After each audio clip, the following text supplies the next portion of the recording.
Thank you, Terry. Mr. Wayne Patch, Chairman BIC, distinguished guests, members of the BIC, ladies and gentlemen, a very good morning to all of you. My name is Joe. Very privileged to be here, to be with all of you. But first, on behalf of the Land Transport Authority, let me welcome you to this balmy island state of Singapore, humidity and all.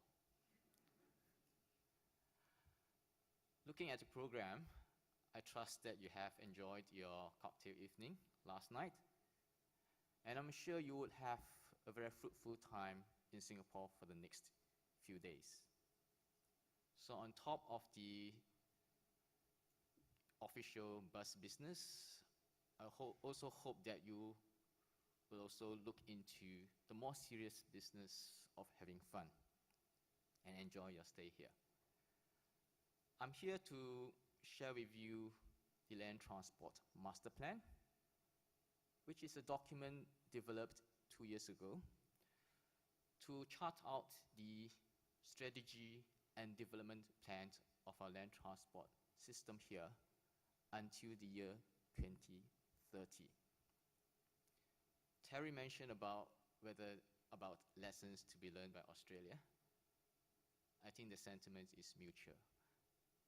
As you will see later, in the development of this master plan, Singapore has also learned precious lessons from Australia.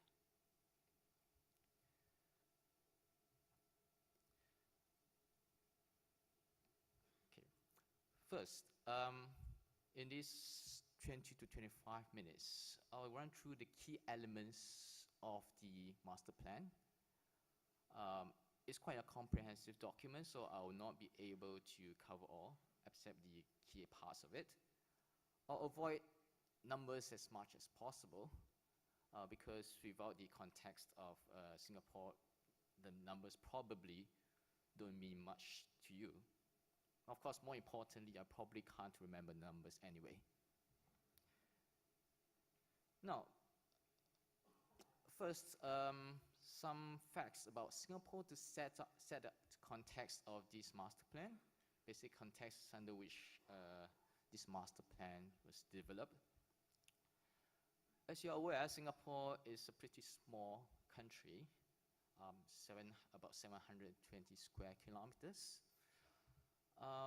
You probably realize that it is small because from the airport to this hotel, you have already traveled half the length of Singapore. We have a population of in excess of 5.5 million, which I presume is a bit bigger than Sydney, but obviously the space we have to accommodate this population is very much smaller. So we are pretty cozy, sometimes too cozy for comfort, at about 7,700 persons per square kilometer, and it looks to increase in the years ahead. In terms of economic development, GDP about 390 billion Singapore dollars, and I've just checked the exchange rate, which is on parity, so it's about 390 billion Australian dollars as well. Per capita wise, about 71,000 Singapore dollars.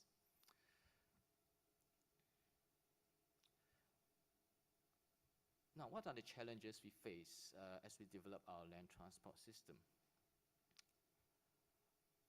We became independent in 1965 with less than 2 million residents on the island. And this year, as we celebrate our Golden Jubilee, the population has grown threefold to 5.5 million. And we are looking at a population about 6.5 to 6.9 million in the year 2030, just for planning purposes. And in terms of the vehicle population, we have grown much faster, 160,000 to 980,000 today. And what will be the future vehicle population? Well, I will explain that in the subsequent present slides. And obviously, with economic development, population growth, vehicle population growth, travel demand is also expected to increase substantially.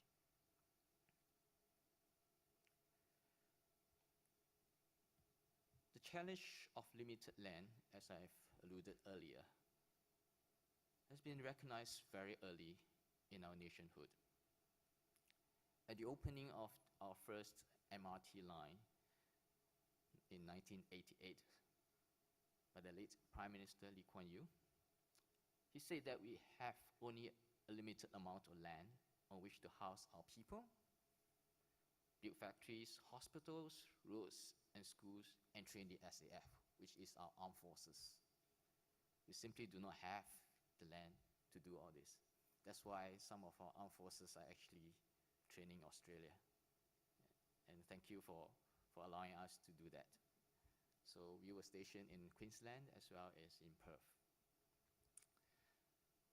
So the late Mr. Lee said, therefore we decided to give top priority to investment in public transport and to put private transport, basically, motoring, traveling in private car, in the second place. The simple reason is that we do not have land to allow an unlimited growth of private cars. And that actually sets out the land transport strategy for the decades to come. So how did our investments in public transport, what are the outcomes with all this investment? Today, we have a network of MRT and LRT, the mass rapid transit, and the light rapid transit systems, about 180 kilometers in total, and about 144 stations. Come a long way, but there's much more to be developed, as I'll share with you later. Buses, we have in excess of 4,700 buses running 335 routes. This excludes the private operators. Basically, these are buses operated by the two main bus companies, SBS Transit and SMRT buses. Taxis, we have more than 28,000 of them.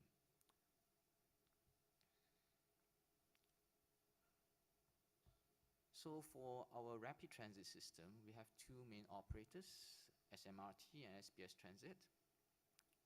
The fares are regulated by an independent body called the Public Transport Council, but the service standards are actually regulated by the Land Transport Authority because we are the system owner and we are by law the regulator as well. For buses, again, the two usual suspects, SBS Transit, some of whose representatives are here, as well as MRT buses.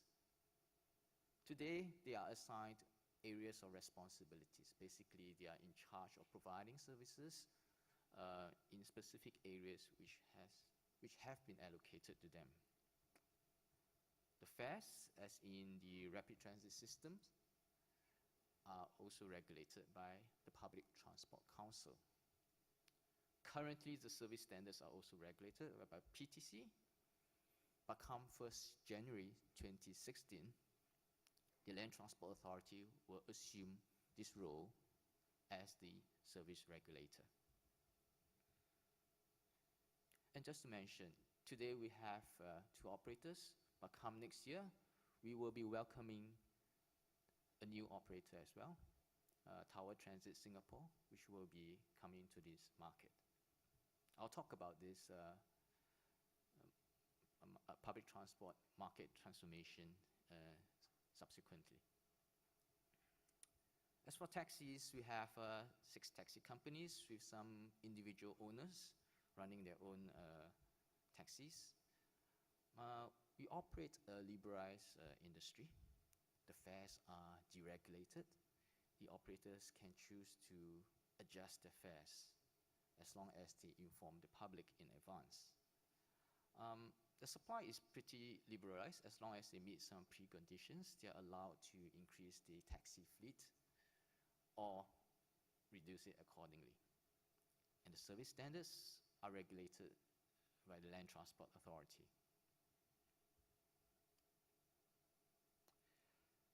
So today, the public transport system carries about 7 million trips a day, most of which are still on buses. The buses are still the workhorse of our system here, even though we are aggressively developing the rail system. The rail system comes in second place with about 2.8 million trips, and taxis about 1 million. We expect the ratio to change as the years go by. We will expect to see the rail trips increase, but buses will still be an important component of a public transport system.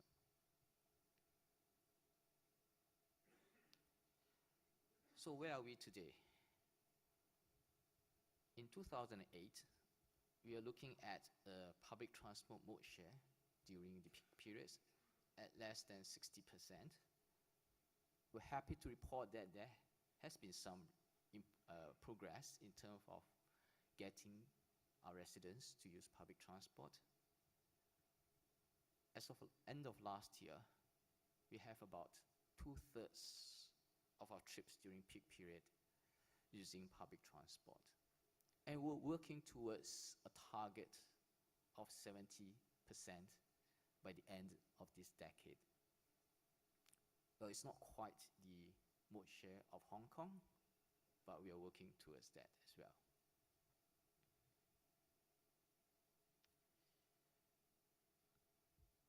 As I presented earlier, the late Mr. Lee talked about giving top priority to public transport. This emphasis on public transport has been articulated in earlier documents spelling out our land transport strategy. 20 years ago, we published a white paper on the world-class land transport system in which we emphasized the provision of quality public transport choices. 7 years ago, as we updated our land transport strategy, in our Land Transport Master Plan 2008, we stated that we will want to make public transport a choice mode. So what about our Land Transport Master Plan 2013?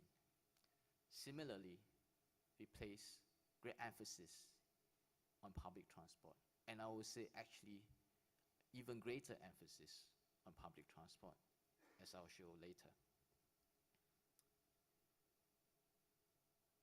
So what is the focus of this document, which you can actually get it online on our website, is available. The focus of this document, of our master plan, is on enhancing the travel experience on public transport in 3 broad areas, namely, more connections, basically providing greater connectivity for residents between the residences, the workplaces, the schools, where they play, leisure, and all different places. Greater connections by public transport and its allied modes. We also promise better service on the public transport, greater comfort, better experience, less crowding, and better frequency. The third limb is on providing for an inclusive and livable community, recognizing that public transport or transport infrastructure development itself has an important bearing on the quality of life of our community. I'll go through some of the initiatives in each of these areas in turn. First, on more connections. We commit to expand our rail network. When the document was published, we said that by 2030, which in 17 years' time, now left about 15 years' time, we will double our rail network to about 360 kilometers. The rail lines you see in blue and black are the current and committed rail lines. In fact, for the downtown line, another segment will be open by the end of this year. And we just announced, for example, at the bottom of the slide, the Circle Line Stage 6. So this stage is also a committed line. So all in, we are looking at 360 kilometers. This is an aggressive program, but I think you will reach there in time. We are talking about more connections by buses, more bus routes, including some direct buses to the CBD. Today, we actually encourage our residents to take buses to connect to the rail network. But recognizing that some residents prefer more direct routes to the CBD, we are looking at providing what we call city direct bus services. So since the publication of this document, we have been introducing dozens more bus routes, both to the city as well as to other areas as well. Integrated transport hubs are basically infrastructure that integrates the bus terminals as well as the MRT stations in one location and equip them with retail facilities and even residential ones. These are actually hubs that actually makes transfers between various modes, buses, trains, taxis, even car sharing, very convenient. And we expect to complete more in the next 10 years.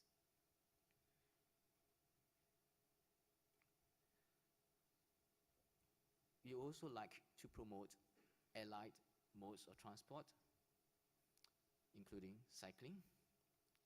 We are looking to introduce more cycling facilities to our residential towns, public housing towns, by extending the cycling network within them. We are looking at an extensive network of cycling tracks by 2030. About 700 kilometers of off-road cycling tracks, because we approach this recognizing that we have a wide spectrum of cyclists, so we feel that we will be providing off-road cycling tracks will be much safer and more conducive one. And of course, with more cycling, we will be providing bicycle parking at the train stations. The photograph on the right, you'll see double-deck bicycle parking facilities at a train station. And we are looking at bike sharing in the coming years to come at the various locations, including the CBD. And more sheltered walkways. This is a pretty unique phenomenon in Singapore.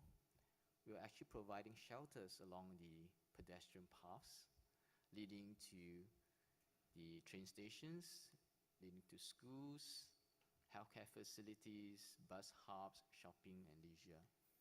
This to make the first mile, last mile walk a more conducive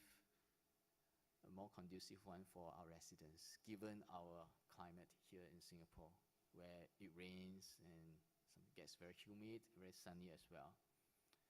So within 400 or 200 meters of this public transport infrastructure, we'll provide shelters for all our walking pedestrians.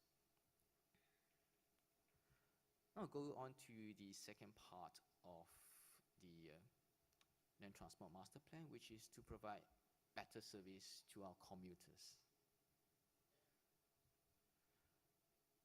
We will be investing in more trains and improving the signaling system to a moving block system to increase the rail capacity.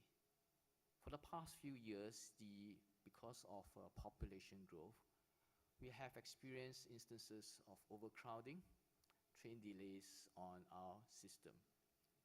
So we are investing a lot to get more trains on the tracks. We started in 2014.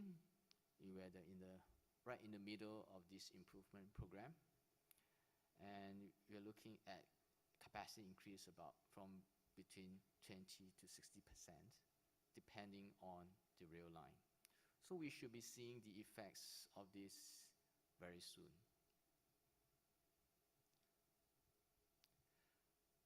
On buses, we have actually implemented a program called the Bus Service Enhancement Program in 2012.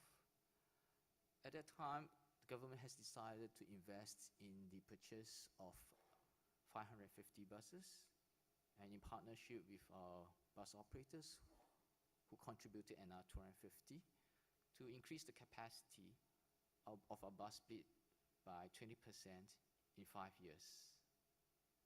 But in 2013, after the initial rollout of some of these buses and receiving good feedback, good support for this program, we've decided to accelerate this program such that all of these buses, all these committed buses, are on the road by the end of last year.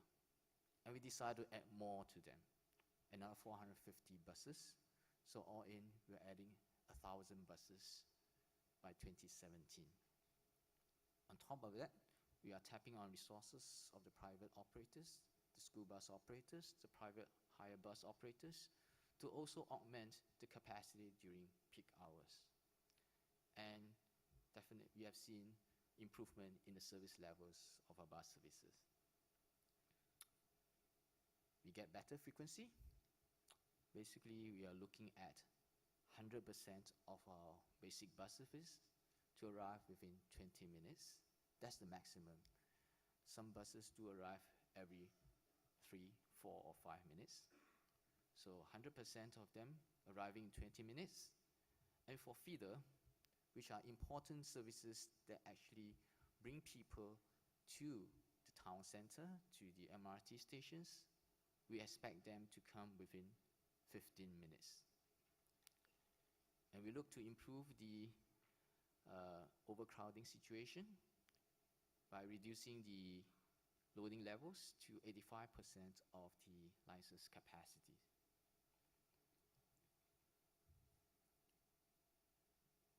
Of course, the injection of capacity into the bus system would not bring about the desired effect if there's no other supporting measures to ensure a more reliable bus service.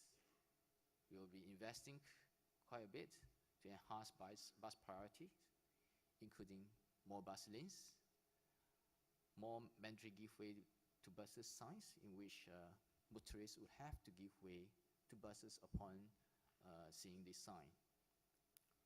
More bus hubs, basically they are extended bus stops which can accommodate a larger number of buses at one time. Of course, stepping out bus lane enforcement. And we are trying out a bus service reliability framework, which is modeled after the London. Basically, we give financial incentives for the operators to meet reliability targets. And of course, penalties if they fail to meet the desirable threshold.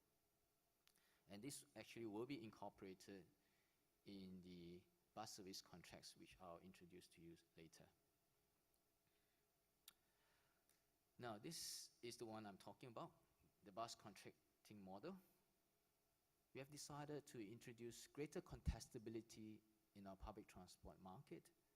And for the Australian bus service provider, you may be interested in this. From 2016, which is next year, the whole industry will transition into this bus contracting model, in which the government will progressively own the bus asset and assume the fare box revenue risk entirely, so that the operators can focus on running the bus services. Currently, the bus operators assume the full revenue risk, which makes them less forthcoming in terms of investing in future growth. So we hope that with the transition to this new model, we'll be in greater control of the growth of the bus system. The government will be in charge of investing in new buses, so we will become more responsive to our commuters' needs.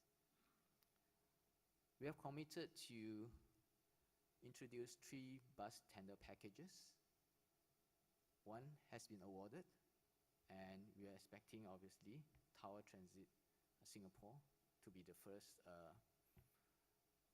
operator under this tender package. The second package, the tender has closed, and we are awaiting anxiously for the outcome of this tender. The third one will be open in the coming months. So there are 3 bus packages, but for the remaining of the bus market, it will continue to be operated by SBST as well as SMRT buses.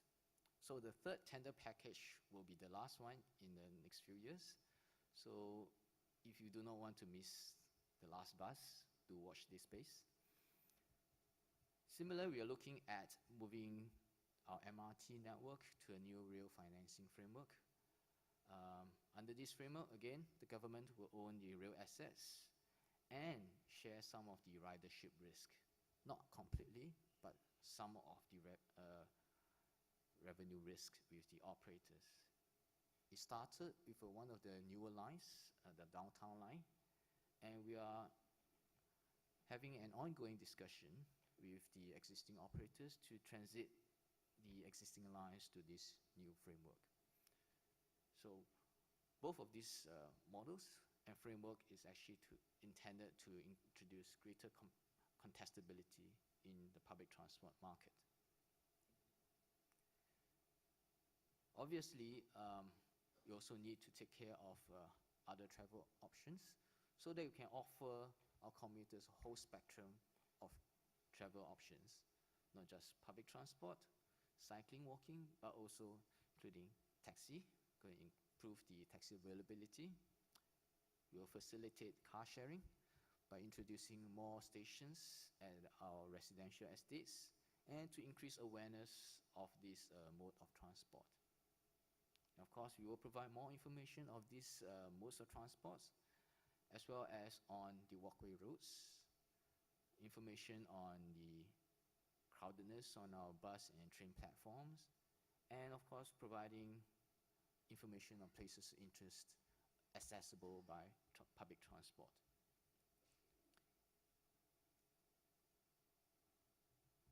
We also dabble into travel demand management on public transport.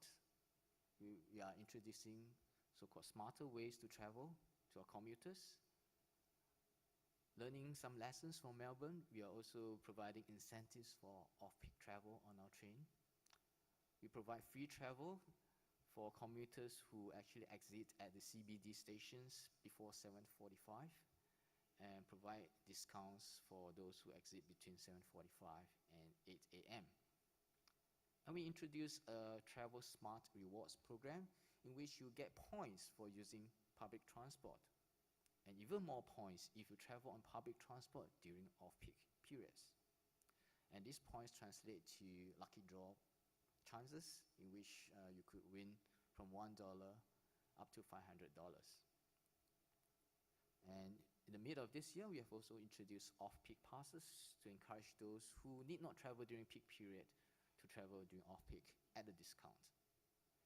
And for this, we are engaging the key employers, especially those in the CBD, to adjust their work arrangements such that their employees can actually make full use of these schemes and travel during off-peak periods. And for that, the public sector, the civil service, is taking the lead. And of course, we would like to involve the commuters to make their own travel on public transport a more pleasant one. Working with the Singapore Kindness Movement as well as the Public Transport Council, we are promoting graciousness on public transport, just to make life a bit easier for everyone, especially during peak hour travel where you have very limited space and things get too cozy for comfort. We have campaigns in which we have some characters to encourage good behavior.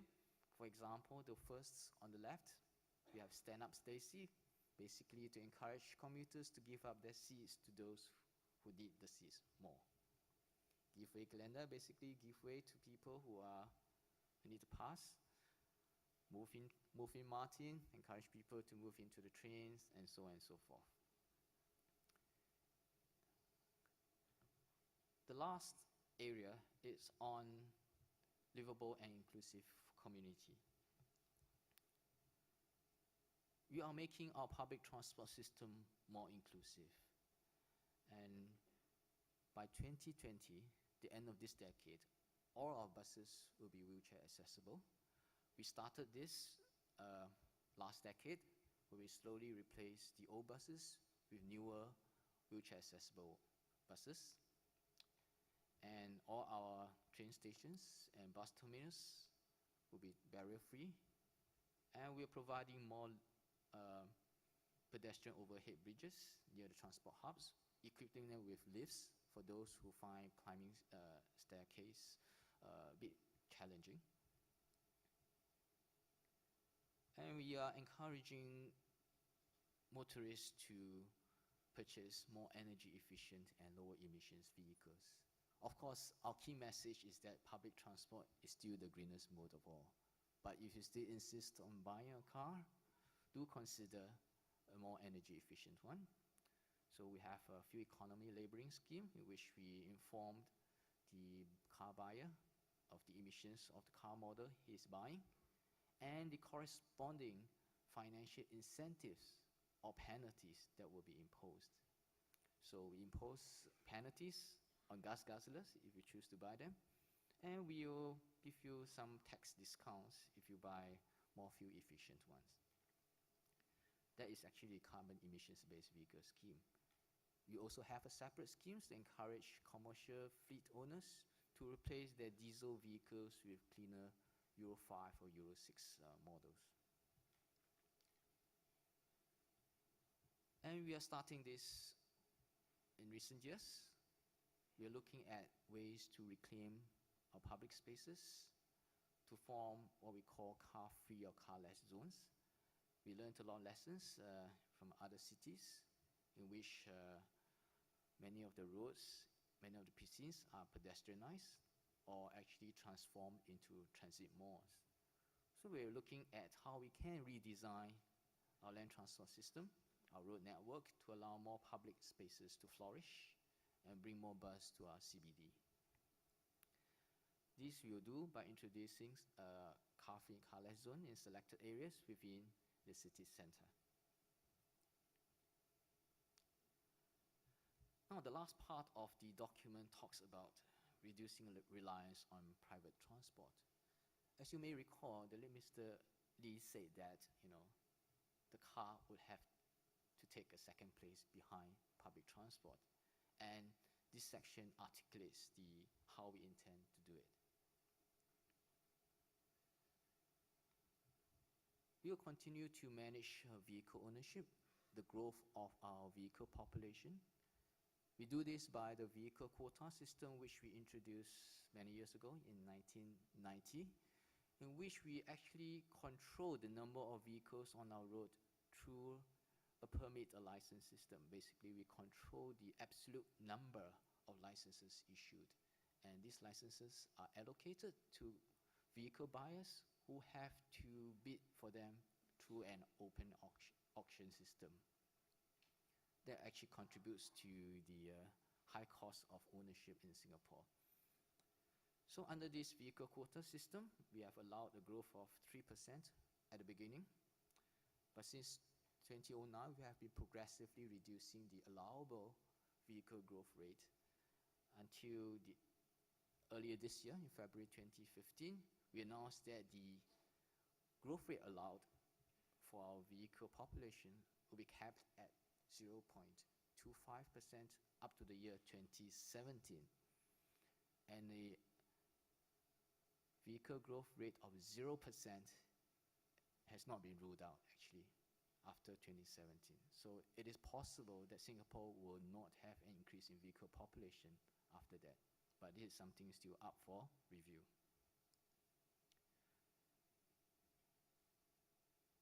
So on top of controlling ownership, we are also managing vehicle usage.